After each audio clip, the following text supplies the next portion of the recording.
क्या हो गया बदनाम? मैडम सर, कल धर्मपाल ने करिश्मा सिंह को धोखे से दवाई पिला दी थी ताकि करिश्मा सिंह आज कुश्ती लड़ ना पाए। प्लीज मैडम कुछ कीजिए आप। ठीक है, अच्छा किया तुमने बता दिया। तुम जाओ, हम कुछ करते हैं। जी मैडम। जाओ जाओ।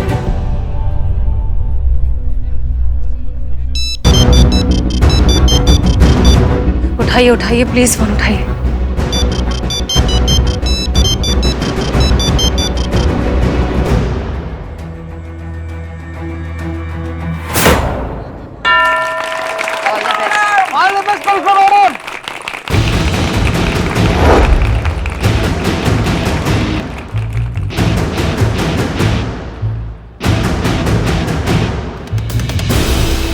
Fair fight, no fouls. हाथ मिलाइए।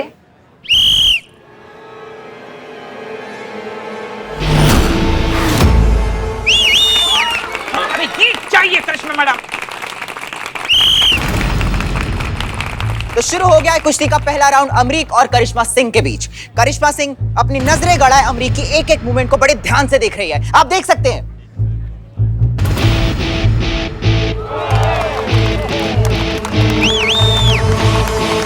अनुभव भैया अभी तक काहे नहीं आए? 3 ऐसी जगह हैं जिन पर हमला करके आप पहलवान को चित कर सकती हैं। पैर, कमर और कंधा। ये क्या कर रहे हैं ये लोग? अरे बेवकूफ, हर बात पे मारना जरूरी है क्या? अरे मैं तो खुद देख रहा हूँ कि ये लोग कुश्ती लड़ रहे हैं, लेकिन आपस में लड़ क्यों नहीं रहे हैं? ये पूछ रहा हूं मैं कि क्या कर रहे हैं ये लोग? मूर्ख।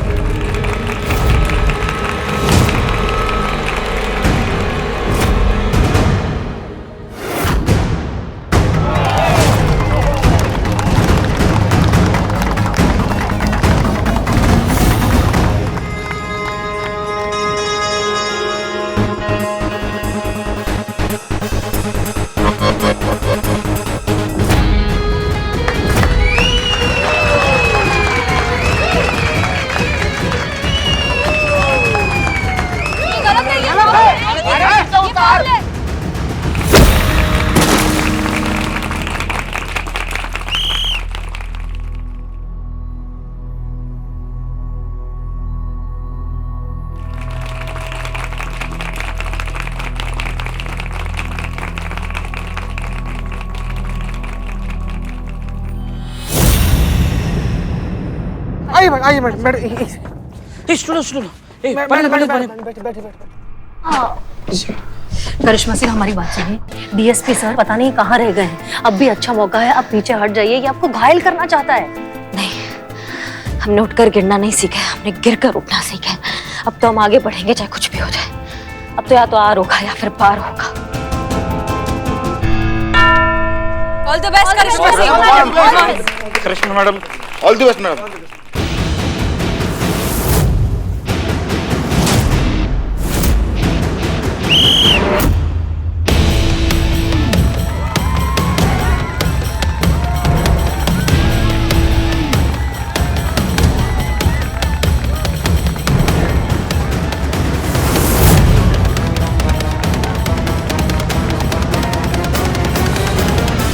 Thank God. Jai Hind sir. जय हिंद, जय हिंद।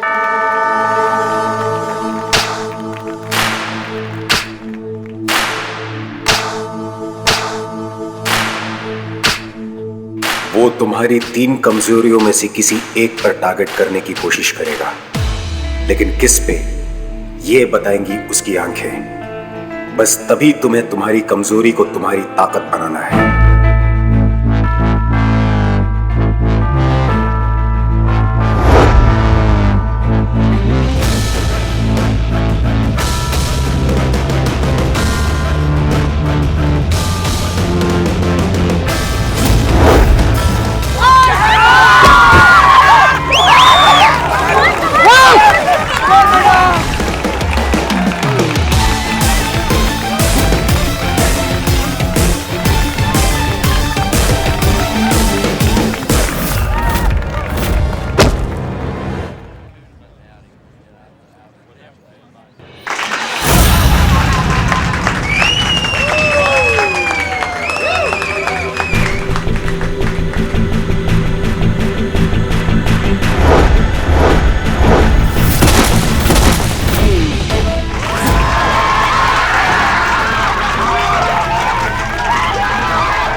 गुड जॉब करिश्मा सिंह।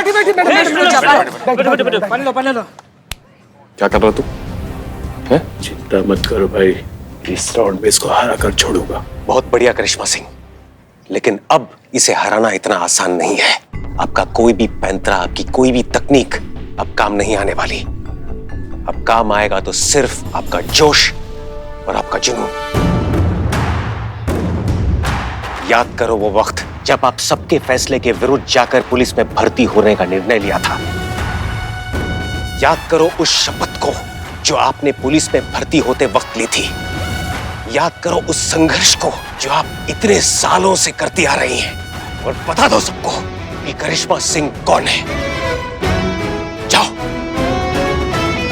तो अब शुरू होता है थर्ड यानी कि आखिरी राउंड, जो कि डिसाइड करेगा इस अखाड़े का भविष्य। क्या दीप्ति चौधरी का सपना पूरा होगा या फिर आज के आज इसी अखाड़े में टूट जाएगा? देखते रहिए हमारे साथ।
नहीं है हम।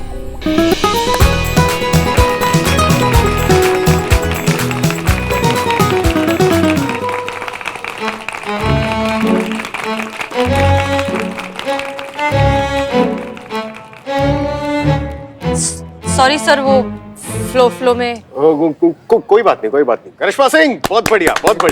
करिश्मा जी, आपको बहुत बहुत बधाई। क्या हुआ आप? बेकार की बहस कर रहे हो तुम हमारे साथ। जो काम तुम्हारी बहन ने कुछ दिन में कर दिखाया, तुम परसों में ना कर सके। ऐसे चलाओगे खड़ा? इधर आओ।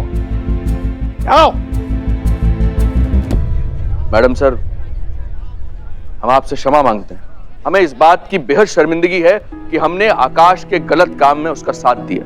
हमें शर्मिंदगी है इस बात की कि हमने भी वही सोचा जो सारी दुनिया सोचती है कि एक औरत का काम सिर्फ चूल्हा चौका करना है, घर की चार दीवारी में कैद रह के अपने संसार को चलाना है।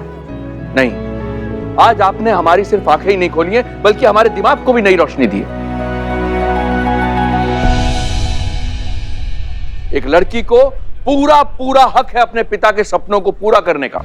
माँ बाप की विरासत पे बेटी का भी उतना हक है जितना बेटे का होता है। जी बिल्कुल, बेटा और बेटी समान होते हैं, सम्मान में भी और संपत्ति में भी। दोनों का बराबरी का हक है।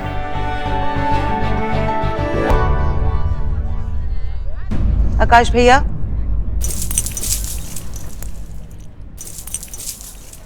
ये अखाड़ा आप ही संभालिए। मैं तो अपने ससुराल में ही बहुत खुश हूँ। बाबूजी के सपनों को अब आपको पूरा करना है। भैया, मेरा मकसद आपसे अखाड़ा छीनने का कभी भी नहीं था, बल्कि आपको ये समझाने का था कि अगर कोई गिर जाए तो उसे दोबारा उठाया जा सकता है। देखा आकाश, तुमने अपनी बहन के साथ क्या कुछ नहीं किया, फिर भी वो तुम्हारा बुरा नहीं चाहती। ऐसी होती हैं बहनें। एक बार कलाई पर राखी बांध दी तो वो पूरी दुनिया से तुम्हारे लिए लड़ जाएंगी, और अगर तुम गलत हो तो तुमसे भी लड़ जाएंगी। आज फिर से सही और गलत के बीच जीत सही की हुई।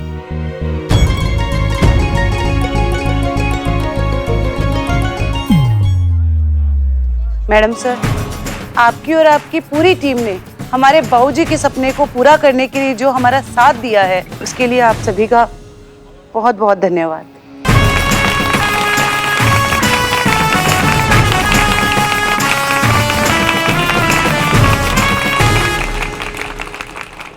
मैडम सर, अब डीएसपी सर,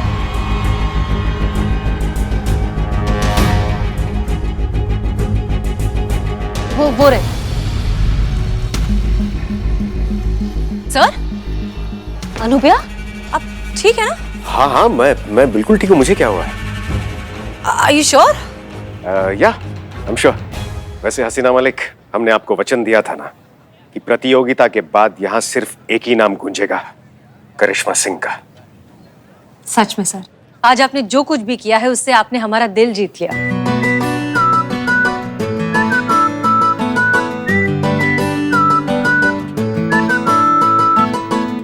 हम सबका दिल जीत लिया। करिश्मा Singh, well done.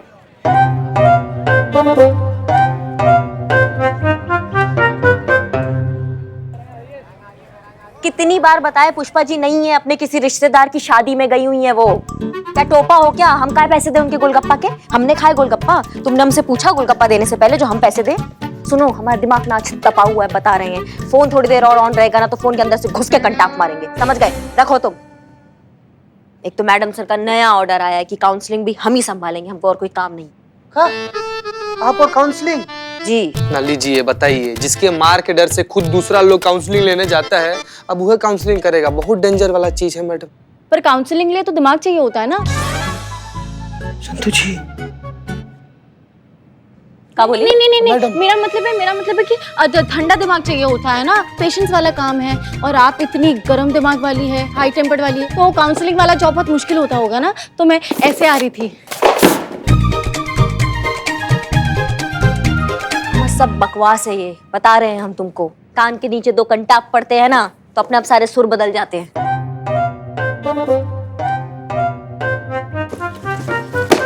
Thank you madam. और ये बिल्ला कहाँ है? सुबह से आज दिखाई नहीं दे रहा है। बिलौटा?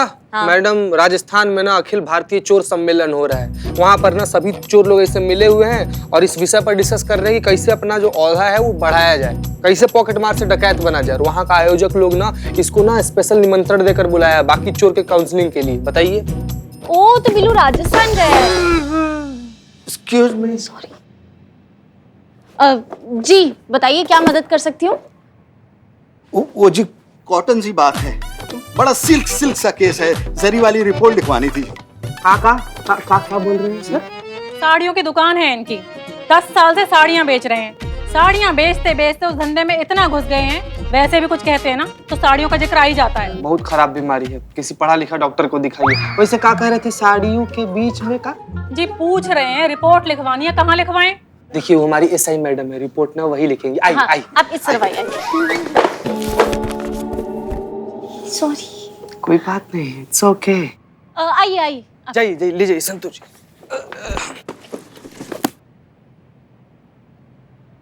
मैडम रिपोर्ट लिखवानी है, बैठ जाएं। बैठिए, बताइए क्या तकलीफ है, बताइए। मेरा नाम नुपुर है और ये मेरे पति सुधीर। गोटेदार नमस्कार मैडम जी। का? मैडम क्या है ना, इनका एक साड़ी का दुकान है और पिछले 10 साल से इन्हें लगातार साड़ी बेच रहे हैं। तो नॉर्मल आम बातचीत के दौरान भी ना साड़ियों का जिक्र अपने आप चला आता है इनकी जुबान में। तुम बहुत जानते हो इनके बारे में, तुम्हारे रिश्तेदार हैं। नहीं मैडम, इनकी पत्नी हमको बता रही थी, सारा बात वही बताई। तो और उनको बताने दीजिए, आप तकलीफ मत कीजिए, आप अपना तकलीफ बताइए। ये समझ सकते हैं, ये बहुत बड़ी तकलीफ लग भी रहे हैं। आप ना हमें साफ शब्दों में बताइए कि क्या चक्कर चल रहा है आपका। बात दरअसल ये है मैडम जी, कल हमने न्यू ब्रांड देसी गोटेदार चमकती हुई शिफॉन वाली काम वाली रखी थी घर का काम काज करने के लिए। आज सुबह अपना सारा सामान लेके घर से भाग गई। अब इनको हमारी बनारसी शिफॉन साड़ी धर्मपत्नी को लगता है कि इसके जिम्मेदार हम हैं। अब बताइए मैडम जी, हमने सिर्फ ईयरफोन लगाने से मना किया था बस। ईयरफोन लगाने से मना किया था? मतलब? देखिए मैडम जी, जब बात करते थे ना उसके कान में ईयरफोन लगा रहता था, गाना सुनती थी। अरे मैंने कहा भाई, दुकान में रेशमी साड़ी खुलने पर भी इतना नहीं फैलती जितना तुम यहाँ से फैल रही हो, थोड़ा लिहाज करो, मैं मालिक हूँ। बस यही कहा बस। फिर क्या हुआ? फिर क्या मैडम जी, कल आई आज फुर। अरे मार्केट से पुरानी साड़ी का स्टॉक भी इतनी जल्दी गायब नहीं होता मैडम जी, जितनी जल्दी वो गायब हो गई। अब हमारी धर्मपत्नी को लगता है कि मेरी बात से नाराज होकर चली गई, भाग गई। देखिए उसमें हमको दिलचस्पी नहीं है, आपका वो निजी मामला है, आप अपने घर पे जाके उसको सुलझाइएगा, यहाँ मत लाइए उसको। बात है आपकी काम वाली बाई की, तो हमको ये बताइए कि वो कहाँ से आई थी और कुछ घर का कोई सामान लेके तो नहीं गई? क्योंकि आजकल इस तरीके के चक्कर का बहुत शिकायतें आ रही है मेड को लेके, तो क्या क्या है बताइए, कहाँ से आई थी वो? बस बहुत हुआ। ये मैडम कब से मेरी इंसल्ट पे इंसल्ट करे जा रही हैं और तुम बस मेरा मुंह देख रहे हो। गलती हो गई मुझसे, जो तुम्हारे साथ यहाँ कंप्लेन कराने आ गई। जा रही हूँ मैं। अरे सुनो बेबी, रुकिए, काम डाउन। जय हिंद मैडम सर। जय हिंद। देखिए हम आपकी परेशानी बहुत अच्छे से समझते हैं। जब घर की मेड अगर अचानक से कहीं चली जाए तो घर की सारी जिम्मेदारी, सारा कामकाज, सब कुछ घर की मालकिन पर आ जाता है, ये बात हम जानते हैं। बिल्कुल ठीक। लोग रोज सुबह उठकर भगवान से भेंट मांगते हैं और हमने मेड मांग ली। जैसे तैसे तो भगवान ने हमारी सुनी, एक मेड मिली, उसे भी ना इस आदमी ने भगा दिया और खुद भी कुछ घर का काम नहीं करता है। और ऊपर से ये मैडम बोलती हैं कि इनको हमारी परेशानी से कुछ लेना देना नहीं है। कोई इतना इंसेंसिटिव कैसे हो सकता है? अरे मैडम आप क्या जानो एक मेड की कीमत। औरत के सर का ताज होती है मेड। हर सुखी हाउसवाइफ के जीवन का ख्वाब होती है मेड। मैडम आप ही हैं जो हम हाउसवाइफ का दर्द समझ रही हैं। नहीं ऐसा नहीं है, वो भी आपकी बात समझती हैं, बस जाहिर करने का उनका तरीका थोड़ा सा अलग है। ये सब छोड़िए, एक बात बताइए, आपकी बाई आरती मेड एजेंसी के थ्रू आई थी? जी वहीं से हायर किया था, आरती मेड एजेंसी। पिछले कई दिनों से इस आरती मेड एजेंसी से बहुत सी शिकायतें आ रही हैं। ये लोगों को मेड देने का कमिटमेंट करते हैं, कमिटमेंट के बदले अच्छी खासी रकम सिक्योरिटी डिपॉजिट के नाम पर उनसे ले लेते हैं। उसके बाद मेड आती भी है, 2 दिन तक काम करती है और फिर घर का सारा सामान लेकर गायब हो जाती है। फिर ना तो ये मेड मिलती है और ना ही ये एजेंसी। हाँ जी 50,000 रुपए जमा किए थे बतौर सिक्योरिटी। आपका मतलब है 50,000 रुपए गए? मैडम जब आप इतना जानती हैं तो इन जालसाजों के खिलाफ कुछ एक्शन क्यों नहीं लेती? देखिए हमने इस मामले की तहकीकात ऑलरेडी शुरू कर दी है। आप निश्चिंत होकर अपने घर जाइए, हमें जैसे ही कुछ पता चलेगा will get in touch with you. गोटेदार नमस्कार मैडम जी। आप सब अंदर आइए। संतोष शर्मा, हमने आपसे इस फ्रॉड केस के बारे में डिटेल्ड रिपोर्ट मांगी थी। Yes madam sir. तो कहाँ है? अभी चाहिए? हमारे रिटायरमेंट के बाद तो थोड़ी देर हो जाएगी नहीं? हाँ वैसे तो मैडम से ज्यादा इन्फॉर्मेशन है नहीं, उतनी है जितनी कि ऑलमोस्ट हम सबको पता ही है। पर एक खास बात है इन ठग लोगों की कि वारदात के लिए हमेशा बड़ा शहर ही चुनते हैं क्योंकि वहाँ पे मेड की रिक्वायरमेंट ज्यादा होती है। वैसे अभी तक ये कई लोगों को ठग चुके हैं और इनफैक्ट अभी हमारे शहर लखनऊ में सबसे ज्यादा एक्टिव है। बस गलती कर दिया इन्होंने लखनऊ में आके। अब एक एक को मार लगाएंगे हम, जुलूस निकालेंगे गाजे बाजे के साथ, किसी को नहीं छोड़ेंगे हम।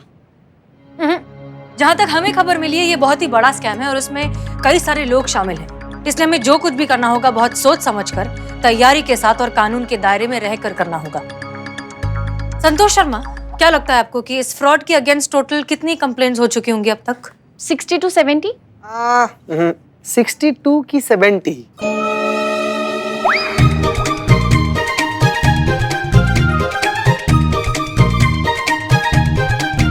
सॉरी। कम से कम ये अच्छी बात है कि इस बार हमारे पास ऑफिशियल कंप्लेंट है इस केस में, वरना ज्यादातर मामले जो यहाँ पर आते हैं वो हमें अनऑफिशियली सुलझाने पड़ते हैं। क्या लगता है आपको टीम, एनी सजेशन कि इस चीटर को कैसे पकड़ा जाए? सॉरी मैडम सर, लेकिन अब तक आपने पूछा नहीं था ना सजेशन के लिए, तो मैंने सोचा नहीं। अब आप पूछ ही रहे हो तो फिर मैं सोच के बताती हूँ। ये मासूमियत। ए भग, उठाकर बाहर फेंकेंगे तुमको थाने से अगर ये उफ ये मासूमियत का रट्टा लगाए तो। आज के बाद तुम्हें मासूमियत और जड़ बुद्धि में फर्क समझ में नहीं आता है? हाँ, उफ ये मासूमियत। हमारा सजेशन ये है कि गाड़ी निकालते हैं, जाते हैं, हड्डियां तोड़ते हैं, चिल्लम चिल्ली करते हैं, किसी ना किसी की चीख में सच निकल जाएगा। एक बार एक इंसान हमारे हाथ आ जाए फिर मसला ही खत्म ना, सारा रैकेट अंदर हो जाएगा। हम जानते थे कि आप ऐसा ही कुछ सुझाव देंगे, लेकिन अफसोस हमें नहीं लगता कि ऐसा कुछ हो सकता है, क्योंकि अभी तक हमारे हाथ में कुछ भी नहीं है। फिलहाल हम इस केस के बारे में कुछ नहीं जानते। हम नहीं जानते कि इस रैकेट के पीछे असलियत में कौन है। सबसे पहले हमें बनाना होगा एक पुख्ता केस, जिसके लिए हमें चाहिए ठोस सबूत। इसलिए करिश्मा सिंह, आपका ऑप्शन तो नहीं हो पाएगा। हमें भी बहुत अच्छे से पता था मैडम सर कि हम जो आपको राय देंगे ना वो आप बिल्कुल नहीं मानेंगी, क्योंकि आज तक नहीं मानी तो आज कैसे मान लेती। खैर, हमने बोल के अपना काम कर दिया, आप अपना काम स्टार्ट कर सकती हैं, हम अपना ड्यूटी पर लग सकते हैं। वैसे मैडम सर, हमारे दिमाग में भी एक ठो आइडिया फूटा है, अगर आपको बुरा ना लगे तो हम छोड़े। हाँ हाँ बोलो। मैडम सर, हम क्या कहते हैं कि हम लोग खुद क्यों नहीं क्लाइंट बनकर ये आरती मेड एजेंसी में जाते हैं और वहां से एक मेड हायर करते हैं, और जैसे ही वो मेड भागेगी हम लोग उसका पीछा करेंगे और उसको रंगे हाथों पकड़कर इस आरती मेड एजेंसी को एक्सपोज कर देंगे। एजेंसी बंद हो गई है तो हायर किसको करेगा? मैडम सर, क्या है ना कि थोड़ा सा छानबीन हम किए हैं और हमको पता चला है ना कि जैसा आरती मेड एजेंसी था ना, ठीक वैसा ही एक दूसरा made agency Satya made agency खुला है शहर में, और इसके खिलाफ भी ना बहुत सारा फ्रॉड का केस आ रहा है। तो मैडम हम कह रहे हैं कि हाथ पर हाथ धर के बैठे रहने से बेहतर है कि कुछ करे क्यों ना। हाँ, हो सकता है कि इसी के जरिए आरती मेड एजेंसी के खिलाफ कोई सबूत हमारे हाथ लग जाए और वो हमारे लिए फायदेमंद हो जाए। तुम सही कह रहे हो चीता Chaturvedi, good job. Thank you very much madam sir, thank you. Santosh Sharma, Yes, madam, sir. Satya made agent Aarti made agency के फंक्शनिंग के बारे में पता लगाइए। देखिए कि सत्या मेड एजेंसी से इसके क्या तालमेल है, किस तरह से ये लोग सिमिलर है। हो सकता है कि ये दोनों एजेंसी एक ही रैकेट का हिस्सा हो सकता है, इसे चलाने वाले लोग भी सेम हो, पता लगाइए। Yes madam. चीता चतुर्वेदी, सत्या मेड एजेंसी और आरती मेड एजेंसी, इन दोनों में से जिसने भी बाइयां हायर की है उन सब से जाकर बात करिए, हो सकता है उनसे कोई इन्फॉर्मेशन मिल जाए। जी मैडम सर।